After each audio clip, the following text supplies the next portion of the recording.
Bismillahirrahmanirrahim. Alhamdulillahirabbil alamin wassalatu wassalam ala asyrafil anbiya'i wal mursalin wa ala alihi wa sahbihi ajma'in. Subhanaka la ilma lana illa ma 'allamtana innaka antal alimul hakim. Rabbi shrah li sadri wa yassir li amri wahlul 'uqdatam min lisani yafqahu qawli. Amma ba'd. Alhamdulillah ala nikmatil Islam, alhamdulillah ala nikmatil iman wa kafa biha min ni'mah. Alhamdulillah, segala puji bagi Allah Subhanahu wa taala yang menganugerahkan kita Islam iman, yang menganugerahkan kita untuk selalu dan selalu bisa mendatangi tempat-tempat yang di situ kita diperingatkan tentang syariatnya Allah taala, diberitahukan tentang batasan-batasan yang diberikan oleh sang pemilik bumi ini, sang pencipta kita semuanya, yang paling tahu dengan keadaan kita dan paling tahu dengan semua hal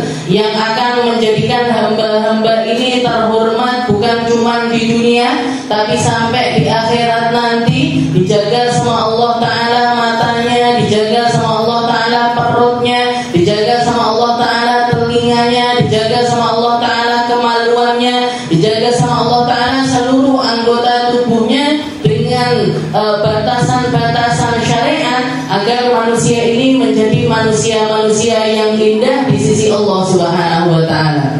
Dan salah satu perkara yang minggu lalu kita bahas adalah tentang maksiatnya perut. Allah Ta'ala mewanti-wantikan kita untuk sangat berhati-hati dengan apa yang masuk ke dalam perut kita. Utamanya adalah tentang kehalalan dan juga kebersihan serta kebaikan dari makanan yang masuk ke dalam perut kita. Karena Nabi Muhammad SAW juga mewanti-wantikan kullu lahmin nabata min suhtin fannaru aulabi. Katanya Nabi, semua daging, semua anggota tubuh yang tumbuh dari perkara yang dimurkai sama Allah Ta'ala, maka fannaru aulabi, maka neraka lebih layak untuk menjadi tempat kembali dari hamba tersebut.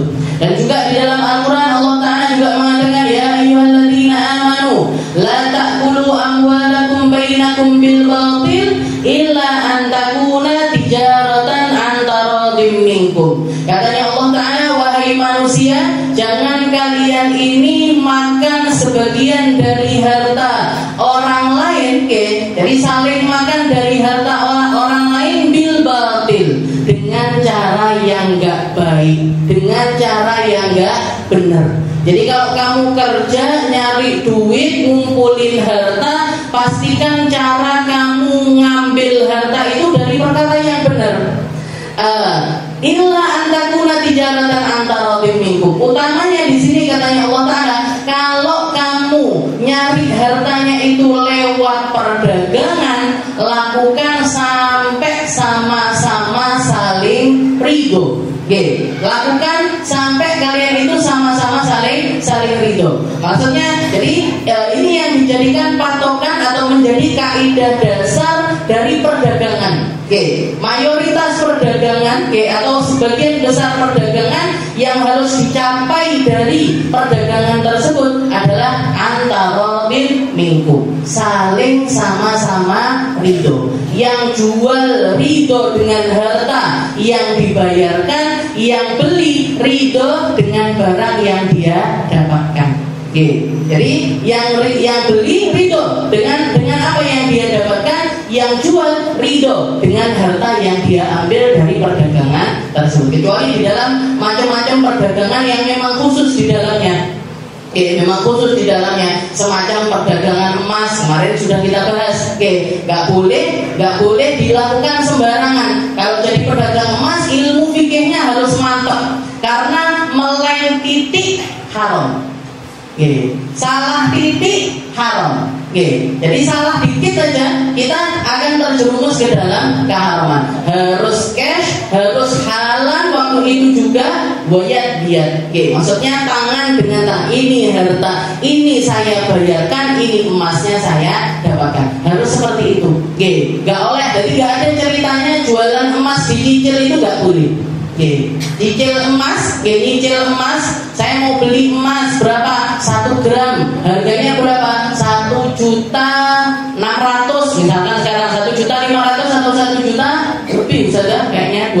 juta misalkan. Oke, ya udah saya cicil selama 2 tahun 1.000 kompensasi. Oke, gimana ini? Nggak boleh. Walaupun misalkan pakai istilahnya biasanya orang cash sama nyicil itu kan mesti ada ring harganya, mesti lebih mahal yang nyicil. Oke, walaupun misalkan sama kok, saya pakai harga sama antara cash sama yang ini itu sama, oke, tetap nggak boleh kalau itu urusannya dengan emas. Oke, kalau barang dagangan yang lainnya nggak apa-apa. Oke, misalkan dengan jualan jilbab, oke, harganya 50.000. Kalau nyicil harganya jadi 55.000, nggak masalah. Oke, kalau mata dagangan yang lain kita punya harga yang cash sama harga cicilan itu boleh. Tapi kalau emas nggak boleh. Ya, jadi jualan emas itu harus hati-hati sekali.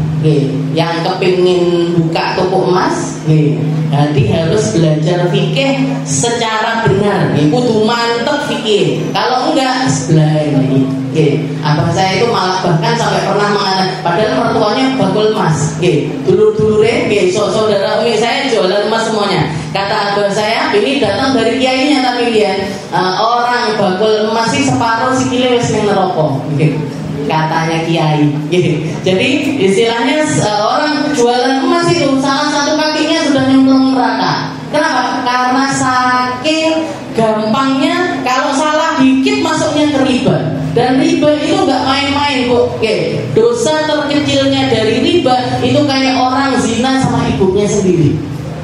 Kalau perempuan kayak zina sama bapaknya sendiri, nggak terbayangkan. Di mata manusia normal aja sudah nggak benar, apalagi di sisi Allah Subhanahu wa Ta'ala. Jadi harus benar-benar hati-hati tentang apa yang masuk ke dalam perut kita.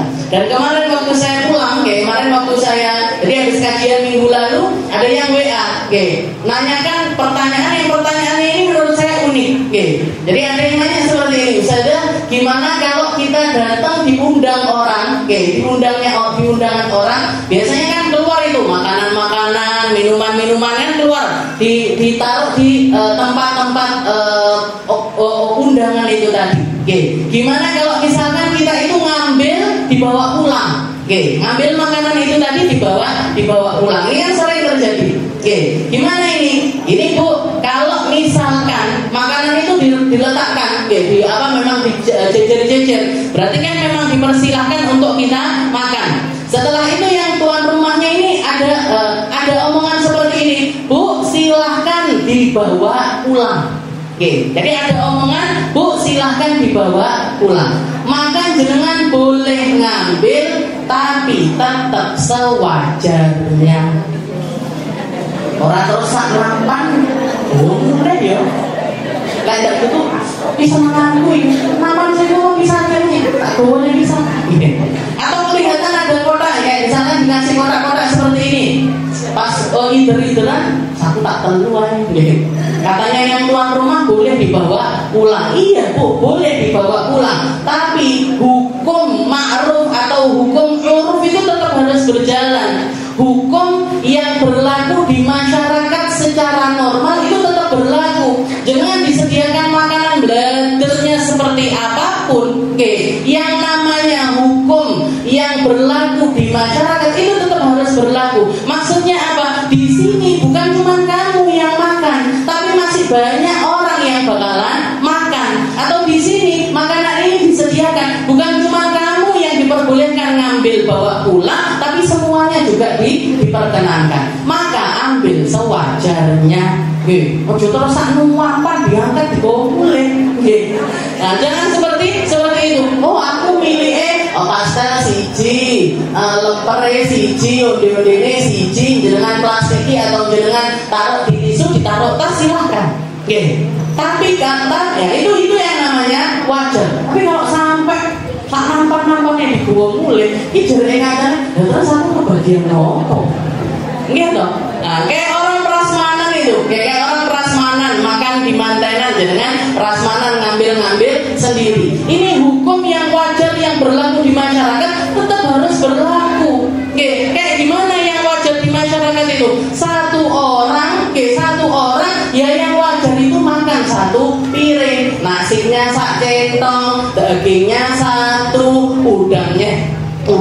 nasinya satu, sayurnya sak cintung, itu yang wajar di masyarakat. Gak terus udangnya 10, daging rendangnya 10, nasinya sendiri, lauknya sendiri. Ini dilihat orang aja sudah enggak benar. Dilihat orang aja, mana? Itu orang lain. Saya duwe aja tambah mumet nih. Tamu sing akeh, lah kok mangane koyo ngene. Jadi hukum yang berlaku di masyarakat itu tetap harus berjalan. Jadi kalau tuan rumahnya ada omongan seperti itu, silahkan dibawa pulang, maka ambil secara wajar. Ambil secara wajar. Kalau nggak ada omongan, kalau tuan rumahnya nggak mempersilahkan untuk dibawa pulang, jangan dibawa pulang. Nah, kecuali kalau jenengan pengen banget harus nyidap banget sama makanan ini. Jenengan ambil, nggak ada omongan ini dari tuan rumahnya. Jenengan ambil, tapi sempatkan untuk datang ke tuan rumah. Setelah itu pamit. Aku mau milih iki loh yo, halalkan ya. Saya minta ya, saya pengen bawa ini untuk pulang. Saya sudah kenyang tapi pengen makan ini. Nanti sore pengen tak makan. Halalkan makanan ini. Maka silahkan diambil. Silahkan dibawa. Jadi yang semacam ini juga harus kita perhatikan, Bu. Jadi semua hal, kalau nggak ada omongan dari tuan rumah, berarti jangan diambil. Berarti jangan diambil. Kalau ada omongan dari tuan rumah, ambil tapi secara wajar. Jadi yang namanya hadiah, pemberian dan lain sebagainya itu juga sangat berpengaruh tentang halal haramnya apa yang masuk ke dalam perut kita. Dulu ada perbedaan pendapat di antara para ulama. Salah satunya yang menjadi perdebatan itu ahlu malis sultan, ngambil harta atau ngambil hadiah dari para petinggi negara, para pemimpin negara.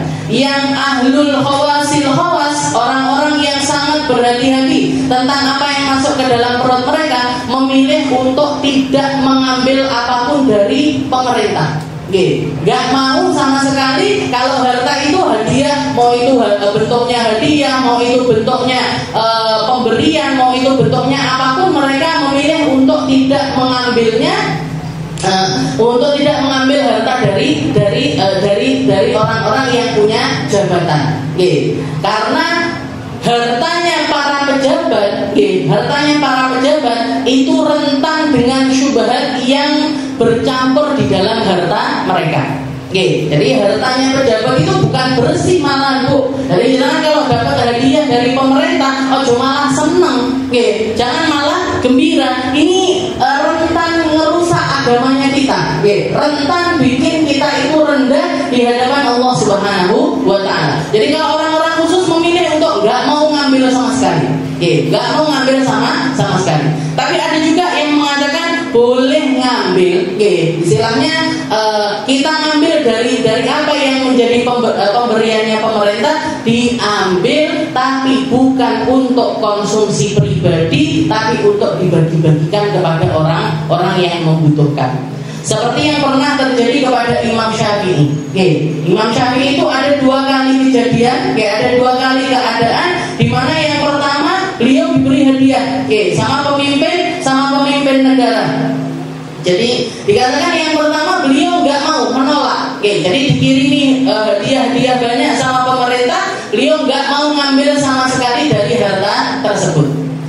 Yang kedua, Imam Syafi'i dalam keadaan beliau itu direndahkan, dalam keadaan beliau itu dianggap seseorang yang rendahan. Nah, setelah itu pemimpinnya ini sadar, dikasih untuk ngasih kompensasi yang benar kepada Imam Syafi'i, dia itu mengirimkan harta yang sangat banyak sekali. Kalau nggak salah sekitar 1.500 keping uang perak. 1.500 keping uang perak dihadiahkan untuk Imam Syafi'i. Sama Imam Syafi'i diterima. Jadi yang pertama ditolak sama beliau, yang kedua diterima sama beliau.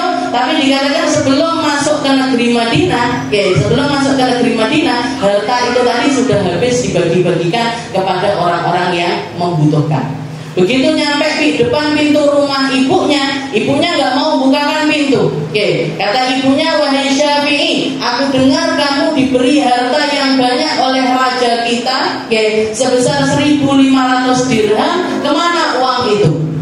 Katanya Imam Syafi'i, wazatuhu ala fuqara wal masakin. Saya sudah bagi-bagikan kepada orang fakir, orang miskin, wahai ibu. Begitu ibunya dengar yang semacam itu, dibukakan pintunya, dipeluk anaknya, dicium. Setelah lama nggak ketemu sama Imam Syafi'i, dipeluk sama ibunya, tapi ibunya mengatakan, wahai anakku, kalau sampai 1% atau 1 sen aja, 1 sen dari hadiahnya raja ini tadi kamu bawa masuk ke dalam rumah ini, saya nggak akan pernah menerima kamu lagi. Jadi ibunya tidak mau ketemu sama anaknya kalau sampai ngambil dari hartanya pemerintah. Jadi kalau hadiah dari pemerintah dalam bentuk apapun, sebaiknya nggak usah diterima. Sebaiknya nggak usah diterima. Karena pemerintah ini kalau ngasih hadiah biasanya ada maunya. Biasanya ada sesuatu yang mereka inginkan. Paling seringnya terjadi kalau sudah musim kampanye. Tidak kampanye, tidak bagi-bagi, Bu. Gak kampanye, gak bagi. Begitu mendekati kampanye, anak saya diseremi 20 hewunan, ada yang dikasih 50 ribuan, ada yang dikasih 100 ribuan. Kalau orang-orang yang punya masa banyak itu bahkan dikasih jutaan, puluhan juta, bahkan sampai ratusan juta. Orang-orang yang punya masa atau punya orang-orang yang terpengaruhi oleh dirinya, itu banyak sekali. Maka yang benar gimana ngadepi hal yang semacam itu? Kalau jangan mau hati-hati sekali, ojo ditompo. Jangan diterima. Wes kadung ya saja masuk di selempetnya di bawah pintu rumah saya. Gimana? Jangan ambil, tapi jangan dimakan untuk orang rumah, tapi berikan kepada orang yang lebih membutuhkan. Kasih kepada orang lain. Pokoknya ojo dimakan. Jangan dipakai beli lengo, gula, beras, lumayan ini saya katakan. Jadi beras berapa liter gitu, jangan Bu. Jangan Bu, ambil istilahnya jaga perut kita, jaga apa yang masuk ke dalam perut kita, karena semua itu sangat berpengaruh dengan ibadah kita, sangat berpengaruh dengan apa yang kita lakukan, sangat berpengaruh tentang nilai kita di sisi Allah Subhanahu wa Ta'ala. Jadi itu perbedaannya ulama. Ada yang mengatakan boleh diambil, tapi diperlakukan seperti itu, bukan untuk pribadi sendiri, tapi bagikan kepada orang yang lebih membutuhkan. Atau jangan diterima sama sekali. Dan itu lebih aman. Lebih aman. Dan yang selanjutnya kita masuk ke bab maksiatul ain, atau sesuatu yang menjadi aturannya Allah Ta'ala tentang mata kita. Jadi kalau kemarin perut, sekarang kita bahas tentang mata. Salah satu anggota tubuh yang paling penting bagi manusia. Salah satu bagian yang juga sangat menentukan benernya cara pikir, benernya rasa hati, benernya keadaan batinnya kita. Karena apa yang kita lihat itu biasanya sangat berpengaruh dengan diri kita. Kalau sing dideloki wong-wong api, ketemunya sama orang-orang yang baik, ngelihatnya hal-hal yang baik, cara dia untuk khusyuk atau usaha dia untuk khusyuk itu lebih gampang. Makanya anak-anak pesantren cukup bagi saya, kemuliaannya anak pesantren atau sesuatu yang membedakan antara orang luar dengan anak pesantren adalah karena bagian anggota tubuh yang satu ini, yaitu mata, itu sangat-sangat terjaga ketika mereka ada di pesantren. Apa maksudnya? Tidak delok HP, tidak pegang HP, tidak punya HP, tidak melihat apapun yang terjadi di dunia luar, sehingga apa? Matanya terjaga. Matanya mereka terjaga dari keharaman, terjaga dari sesuatu yang makruh, bahkan terjaga dari perkara-perkara yang lebih minal mubahat, dari sesuatu yang diperbolehkan sama Allah Ta'ala untuk kita lihat. Kita nih, melihat sesuatu, melihat sesuatu. Jadi tingkatannya seorang melihat pandangannya mata itu ada 3 tingkatan. Yang pertama haram, yang pertama haram. Apa itu yang hukumnya haram? Melihat segala sesuatu yang diharamkan oleh Allah Ta'ala. Semacam melihat auratnya orang, ngelihat rajulul ajnabiyin, jadi laki-laki yang bukan mahram sama kita, laki-laki yang nggak halal untuk kita, laki-laki yang istilahnya nggak ada di dalam ring kita untuk kita lihat. Nah ini keharaman yang istilahnya sesuatu yang diharamkan sama Allah Ta'ala, melihat auratnya orang lain dan lain sebagainya.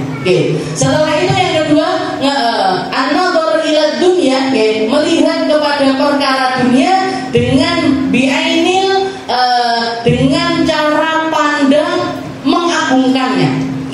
Melihat perkara dunia dengan pandangan mengagungkan perkara tersebut, itu juga hukumnya haram. Itu juga menunjukkan, itu juga menjadi pandangan-pandangan yang diharamkan oleh Allah Subhanahu wa Ta'ala. Ngelihat rumahnya orang, aku gelem mlebu omahe wong pokoke sing apik. Aku mau naik kendaraan pokoknya kudu merek iki. Nah, ini berarti apa? Dia melihat sesuatu, kalau yang dilihat dari segi fungsinya nggak apa-apa. Tapi kalau dilihatnya itu dari segi kebagusannya aja, keindahannya saja, ini hukumnya haram. Dan kalau dari segi fungsi seperti apa? Kayak kemarin misalkan saya datangkan ustazah-ustazah dari jauh-jauh, dari Malang, dari Lawang, dari Surabaya, ini itu dan lain sebagainya. Setelah itu mau ngambil nih ke rumahnya orang-orang atau nginapkan di rumahnya orang. Butuh tempat penginapan. Kemarin waktu Hubabah kita inapkan di Hotel Kron. Kita nginepinnya di Hotel Kron. Kenapa kok nggak di rumahnya ini? Menurut saya karena beliau bisa lebih privasi di sana dan bisa lebih punya tempat sama keluarganya ini dengan enak. Karena memang requestnya dari sana, saya nanti maunya rumah minimal 3 kamar, nggak boleh ada orang khidmah, nggak boleh ada orang masuk, nggak boleh ada orang yang lalu lalang di rumah itu. Berarti apa? Yang dicari kan privasi. Kalau kita naruhnya di rumah, bisa saya punya pandangan rumahnya ibu ini, atau bahkan rumah saya sendiri, bisa saya. Tapi kenapa kok akhirnya kita taruh di situ? Karena melihat kalau beliau ini yang dicari adalah privasi. Oh, saya nggak mau ngambil nih ke rumah saya. Bukan nggak mau, Bu, tapi ya kita lihat mau ngambilkan orang ini tadi, mau nyarikan tempat istirahat untuk orang ini tadi, harus lihat. Yang efisien di dalam waktu, yang nggak banyak menyita waktunya mereka, karena waktunya mereka sempit dari majelis ke majelis, juga yang kenyamanannya ini juga butuh untuk diperhatikan. Jadi kalau kita melihatnya itu dari segi fungsi nggak masalah.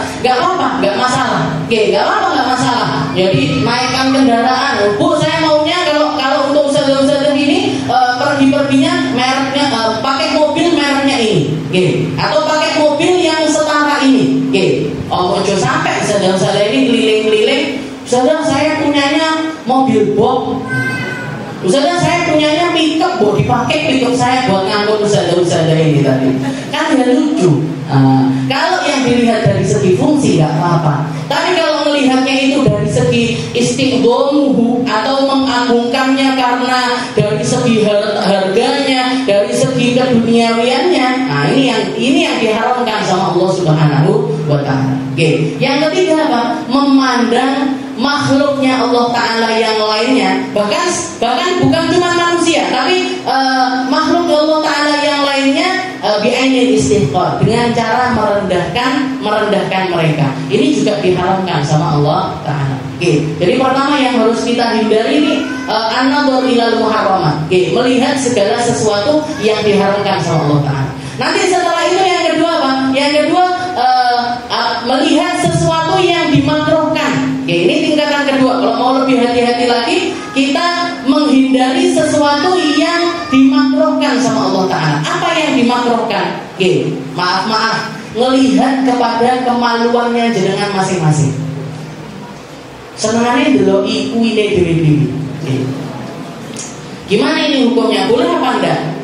Kalau ada hajatnya boleh Bu. Tapi kalau nggak ada hajatnya, hukumnya adalah makruh. Sayyidina Ali bin Abi Thalib itu julukannya lain daripada yang lain.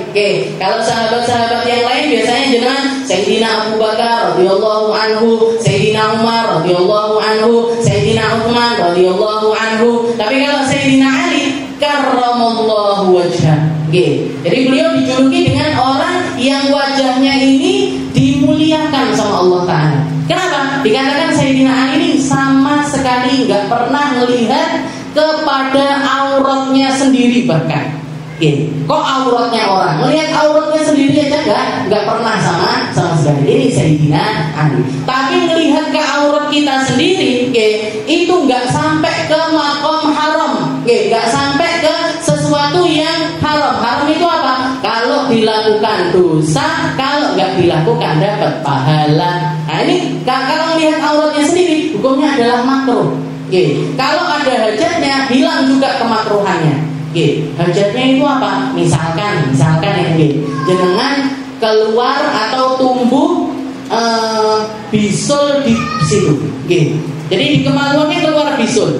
Jenengan mau ngobati pakai salep atau apa gitu. Lek mek raba-raba tok enggak iso Ustaz. Kudu didelok, harus dilihat. Gimana ini? Enggak apa-apa. Di situ tidak, hukumnya enggak sampai ke makruh karena ada hajatnya. Tapi melihat ke aurat sendiri tanpa ada alasan, melek potong model apa ya aku saya. Hari ini bulan ini tak model ini, bulan berikutnya tak model. Lihat atau nganggur lihat itunya sendiri. Gimana ini hukumnya? Makruh. Jadi kok dadak nganggur banget Bu jenengan kalau sampai kayak gini tak kasih pekerjaan nanti. Jadi kalau sampai punya waktu buat hal-hal yang semacam ini, kayaknya kurang repot ini ibu-ibu ini. Pengajian semua tapi panggil kurang repot aja. Jadi ini hukumnya tapi nggak sampai haram. Hukumnya adalah makruh. Nah nanti yang ketiga adalah an-nadhar ilal mubah ila ziyadatin minal mubahat. Melihat sesuatu yang diperbolehkan sama Allah Ta'ala tapi berlebihan di dalamnya. Ini anak pondok dari 3 hal ini Bu, dijaga semuanya. Dari yang haram dijaga, dari yang makruh dijaga, dari yang mubah pun bahkan mereka terjaga. Kayak apa misalkan? Sekarang ini adalah waktu yang diwanti-wantikan sama Allah Ta'ala, sama Nabi Muhammad SAW. Waktu yang sangat ditakuti sama Nabi Muhammad. Kenapa? Karena hijabnya dunia itu tersingkap. Uridot alaikumud dunya. Sesuatu yang lebih aku takutkan untuk manusia ini apa? Uridot alaihimud dunya. Dunia ini didekatkan untuk mereka, dibukakan hijabnya sama Allah Ta'ala. Sekarang ini Bu terjadi. Kita bahkan bisa melihat ke rumahnya orang-orang, sampai ke detail-detail rumahnya mereka tanpa mengunjungi tempat tersebut. Omae artis Amerika, jangan mau melihat, tinggal lihat YouTube-nya, tinggal lihat Instagram-nya, tinggal lihat TikTok-nya. Oh dia punya mobil ini. Rumahnya marmernya ini, kamar mandinya seperti ini, kamarnya dihias seperti ini. Apa nggak boleh melihat hal yang semacam itu? Melihat sesuatu yang modelnya seperti itu kan nggak apa-apa. Jangan melihat kasur boleh, melihat tembok boleh, melihat kamar mandi boleh. Ketika itu menjadi miliknya orang lain, dan di-share sama mereka, itu gimana kita melihatnya? Boleh. Tapi berlebihan di dalam perkara tersebut juga akan sangat merusak cara pandang kita. Akhirnya berdelok jedinge siapa? Artis Amerika misalkan David Beckham. David Beckham bukan artis sudah zaman dia. Nah ini ketahuan umur saya melihat. Jadi yang terkenal zaman itu atau sekarang Ronaldo misalkan. Berdelok jedinge Ronaldo, delok jedinge Dewi. Aduh. Jedinge Ronaldo kalau jedinge Dewi. Yang pakai gayung dan lain sebagainya. Di sana ada ininya. Akhirnya apa? Berkurang syukur kita kepada Allah Subhanahu wa Ta'ala. Grundel karo bojone. Ya, kok jedinge diganti kok jedinge Ronaldo. bojone langsung bingung. Aduh, ini apa ini?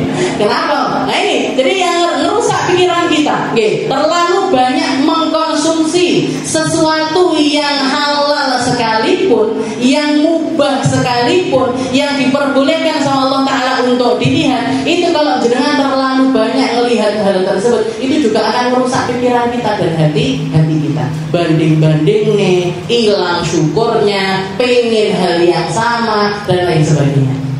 Jadi dan anak pesantren Bu itu terjaga dari semua ini. Dijaga sama Allah Ta'ala. Dari yang haram dijaga, makanannya makanan yang disediakan pondok. Yang makruh dijaga, yang mubah bahkan juga dijaga sama Allah Ta'ala. Nah ini kita yang perlu untuk membentengi apa yang kita pandang. Terutama pertama adalah sesuatu yang diharamkan sama Allah Ta'ala. Jadi qala al-alif rahimahullah ta'ala nafa'na bi ulumi fid darain amin faslun wa min ma'asil ain an-nadharu ila nisa'il ajnabiyyat wa kadza nadharuhunna ilaihim. Yang pertama yang diharamkan sama Allah Ta'ala pasal wa min ma'asil ain, dari maksiatnya mata, yaitu an-nadharu ila nisa'il ajnabiyyat, melihat kepada perempuan-perempuan yang bukan mahram. Ini untuk laki-laki. Melihat kepada perempuan-perempuan yang bukan mahram, wa kadza nadharuhunna ilaihim. Begitu juga dengan perempuan ketika melihat laki-laki yang bukan mahram.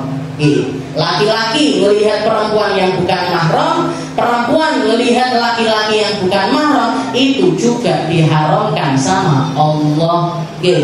Yang mahram itu apa? Nah, ini jangan kudu hati-hati. Ada yang namanya mahram, ada yang namanya muhrim. Ini beda, bertolak belakang. Mahram itu siapa? Mahram itu laki-laki yang haram kita nikahi. Laki-laki yang diharamkan sama Allah Ta'ala untuk dinikahi, itu namanya adalah mahram. Kalau muhrim itu orang yang lagi ihram, haji, umroh, sudah ngambil mikot. Nah itu mereka ketika dalam keadaan seperti itu namanya mereka dalam keadaan ihram. Nah jadi kalau di sini mahram itu apa? Laki-laki yang haram dinikahi. Kalau perempuan yang haram untuk dinikahi para laki-laki. Patokannya gimana? Patokannya jadi ada dari segi nasab, ada dari segi jadi ada dari segi nasab, ada dari segi rodoan, susuan, sepersusuan, juga ada dari segi pernikahan.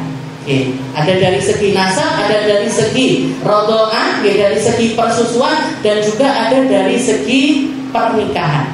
Kalau dari segi nasab ini siapa yang mahram sama kita? Gampangnya ngeten, bapak ke atas ke samping, bapak ke atas ke samping. Nah ini semuanya mahramnya kita. Bapak kita, bapaknya bapak kita, bapaknya bapak kita, bapak, kakek, buyut, sampai ke atas. Kalau misalkan ada terus, maka mereka semuanya mahram sama kita. Main kalau misalkan ada seorang laki-laki jalan-jalan di seluruh dunia ini dan semua orang boleh salaman sama mereka, itu cuma Nabi Allah Adam. Kenapa? Karena Nabi Adam bapak kabeh wong. Semua orang mahram sama beliau. Boleh salaman dan haram nikah sama Nabi Allah Adam. Jadi bapak ke atas, setelah itu ke samping. Bapak ke atas ke samping, itu semuanya mahram sama kita.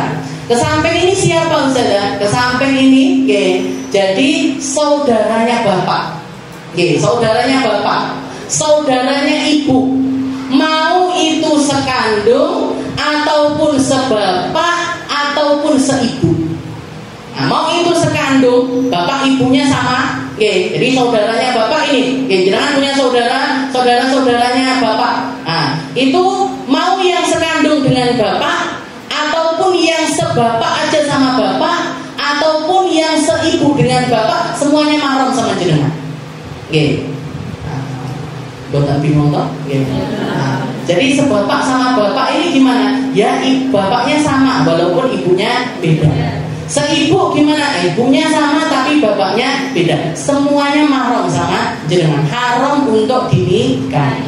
Terus ke atas lagi kakek, kakek, saudaranya kakek, mau sekandung, mau sebapak, seibu, semuanya juga mahram sama kita. Jadi ke atas itu plus ke samping, ke atas sekaligus ke samping. Setelah itu yang sejajar sama kita. Sejajar sama kita ini siapa? Dulure jenengan, saudara kita, kakak kita, adik kita. Sama ini juga, mau itu sekandung, bapak ibunya sama dengan kita, ataupun sebapak, ataupun seibu, itu juga semuanya mahram. Jadi ke atas, ke samping. Terus setelah itu kita yang setara sama kita sak jejer. Nah ini semuanya mahram sama kita. Setelah itu ke bawah, ke bawah. Jadi yang setara ini tadi sekaligus yang ke bawah. Ke bawah ini siapa? Ponaan, anaknya saudara, anaknya kakak, anaknya adik. Nah sama, walaupun saudaranya itu bukan sekandung sekalipun, ponaannya jenengan itu juga tetap mahram. Tetap mahram. Setelah itu siapa? Setelah itu anak kita ke bawah. Anak kita ke bawah. Itu juga mahram. Jenengan punya anak, anaknya punya anak lagi, cucu. Nah, cucunya punya anak lagi, cicit. Nah, terus sampai ke bawah itu juga mahram. Nah, ini dari segi nasab. Dari segi nasab itu yang mahram sama kita, yang jenengan kalau punya wudu salaman sama mereka ini enggak batal. Salaman sama mereka ini sampai enggak batal. Tetap jenengan mau buka jilbab di depan mereka, istilahnya yang penting tetap pakai pakaian yang pantas, itu hukumnya adalah halal. Itu hukumnya adalah diperbolehkan.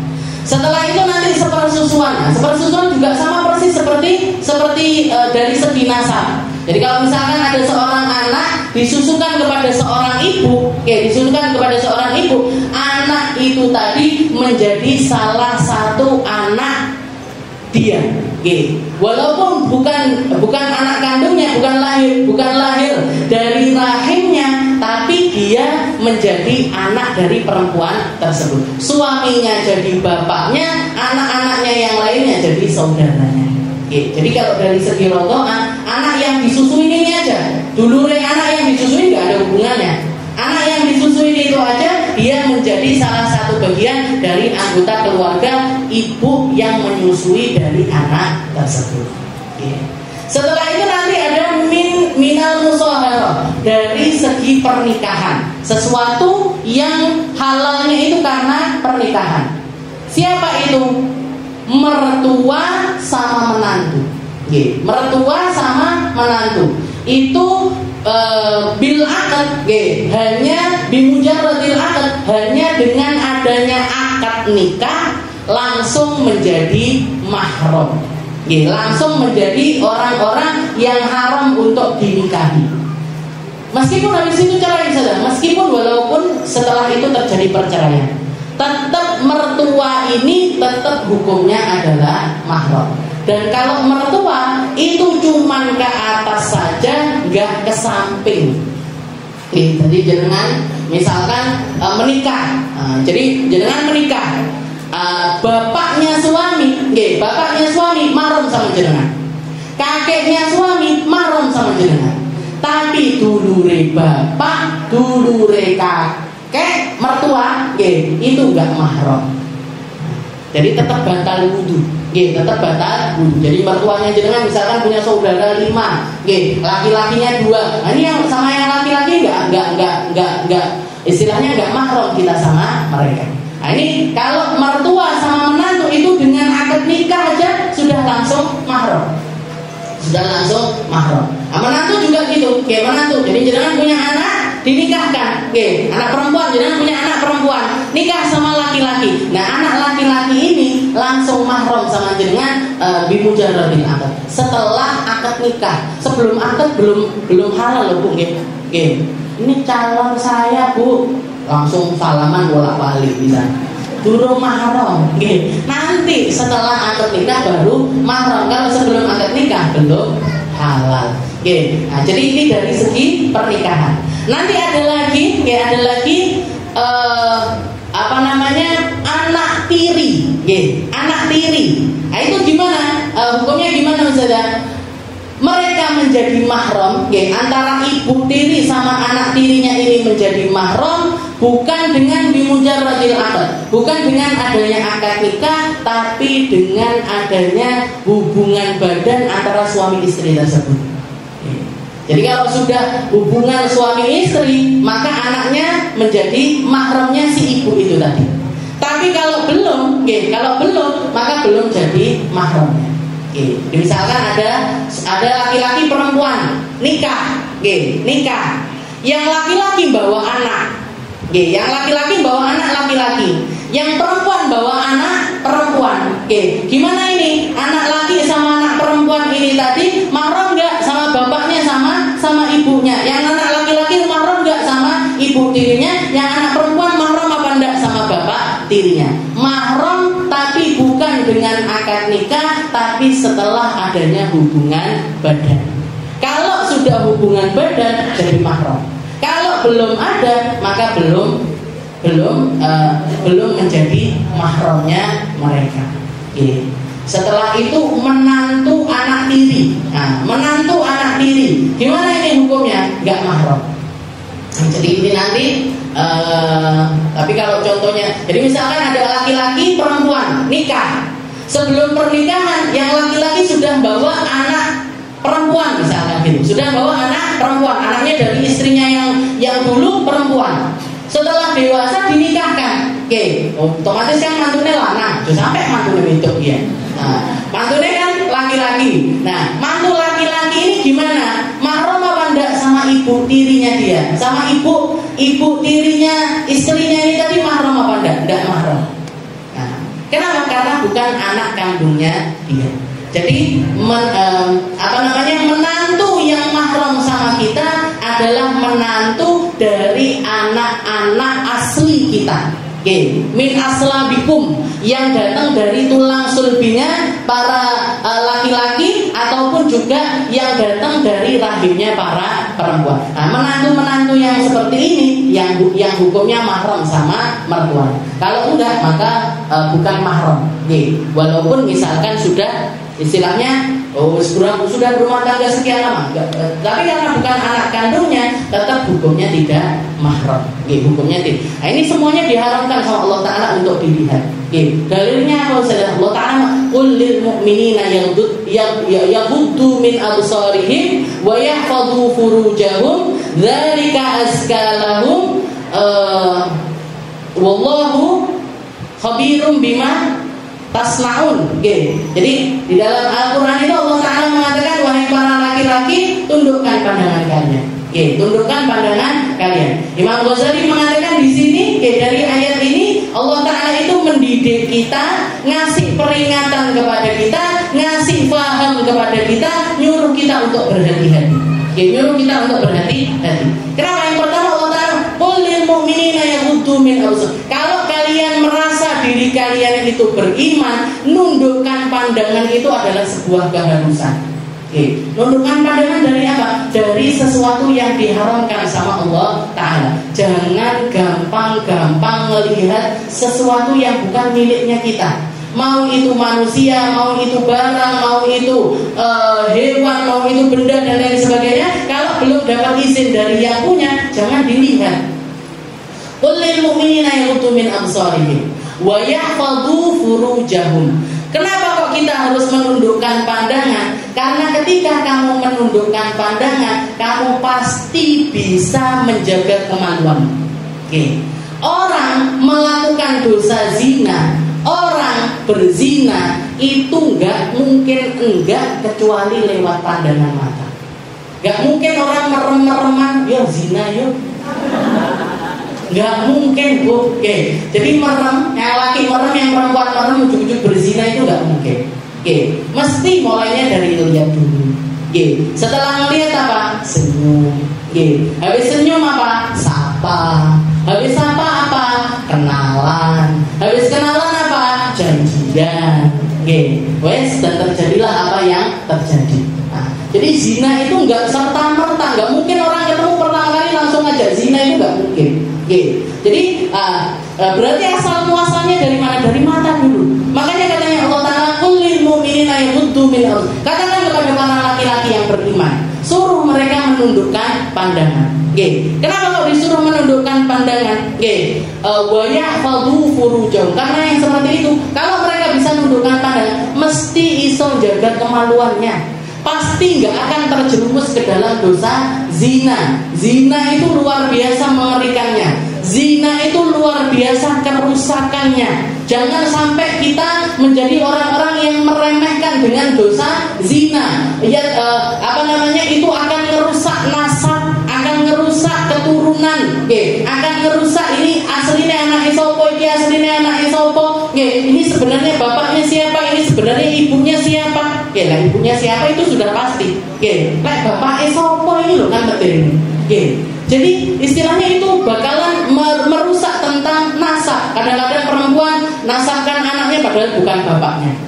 Nanti dinikahkan dan lain sebagainya. Istilahnya banyak yang akan rusak ketika orang itu menyepelekan dengan dosa zina. Wa yahfadhu furujahum. Katanya Allah Ta'ala, dzalika azkalahum. Yang kayak gitu itu akan membersihkan mereka di dunia sampai di akhirat. Di dalam Al-Quran itu Allah Ta'ala ketika menceritakan idza zulzilatil ardu zilzalaha wa akhrajatil ardu athqalaha wa qala al-insanu ma laha yawma idzi tuhaddithu akhbaraha bi annaka rabbak, terus sampai akhir. Jadi dikatakan ketika Allah Ta'ala menceritakan tentang keadaan kiamat, itu ya ketika kalau kita bayangin, oh itu bumi digoncang, langitnya runtuh, jibal gunung-gunung itu berterbangan dan lain sebagainya, itu belum sampai ke sesuatu yang paling mengerikan atau inti dari kiamat itu sendiri. Tapi yang menjadi inti atau istilahnya yang paling mengerikan dari itu semua adalah ketika Allah Ta'ala mengatakan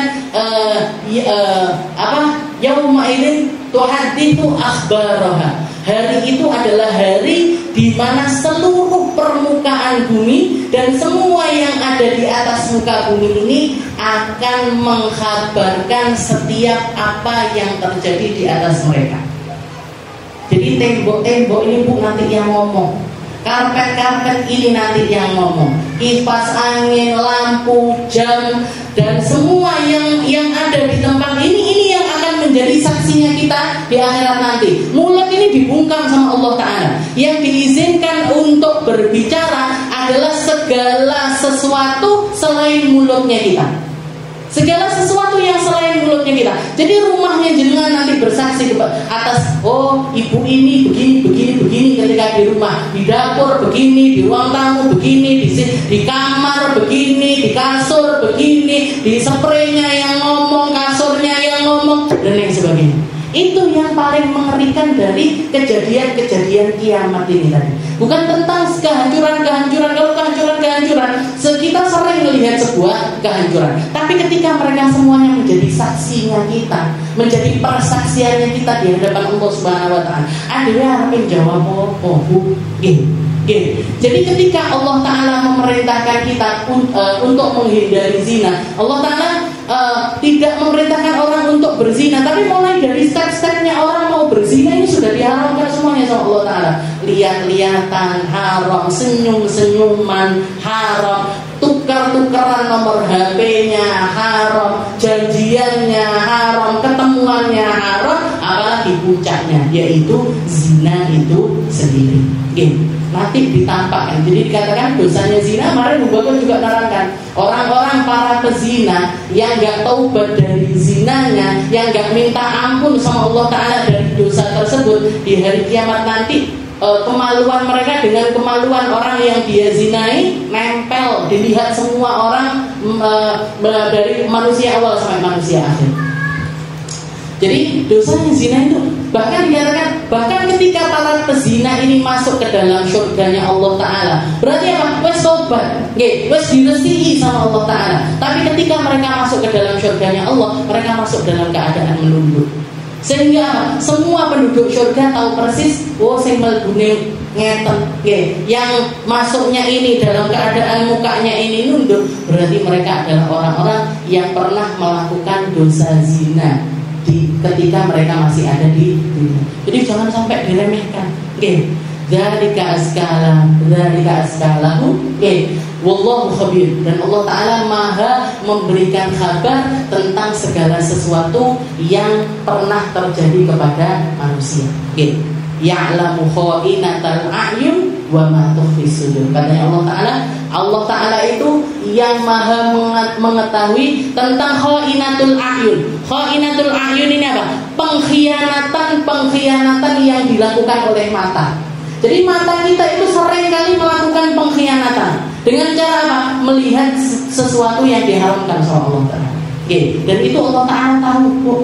Wa ma tukhfi sudur. Dan apa yang kamu sembunyikan di dalam jiwa-jiwa kalian. Jadi nadaruhunna ilaihi wa nadarul aurat fa yahrum nadarul rajuli ila syai'in min badanil mar'atil ajnabiyyah ghairil halilah wa yahrum 'alaiha kashfu syai'in min badani. Wallahu a'lam bissawab. Insyaallah kita lanjutkan di pertemuan yang selanjutnya.